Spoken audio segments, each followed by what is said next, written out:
आहे आमच्या सातारकरांचा राजमा म्हणजे ओल्या काळ्या घेवड्याच्या शेंगा। तर मस्त भाकरी बरोबर कुचकरून खाण्यासाठी झणझणीत रस्सा आमटी बनवणार आहे, अगदी गावरान पद्धतीने।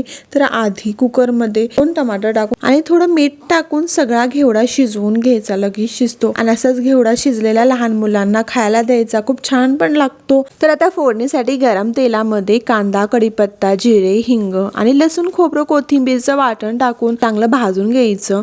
नंतर गरम मसाला म्हणजे कांदा, लसूण मसाला आणि थोडी हळद आणि धनेपूड आणि कोथिंबीर पण तेलातच भाजून घ्यायचं आणि नंतर तेलामध्ये टमाटरला टक्कल करून चांगलं तेल सुटेपर्यंत भाजून घ्यायचं। मग सगळा शिजलेला घेवडा टाकून थोडं चवीपुरतं मीठ टाकायचं, शिजताना पण आपण मीठ टाकलेलं होतं। एक उकळी फुटेपर्यंत थोडं शिजवून द्यायचं आणि मस्त गरम गरम भाकरी बरोबर कुचकरून खायचं। मग अशा सिंपल आणि घरगुती रेसिपीसाठी फॉलो आणि सबस्क्राईब करायला विसरू नका।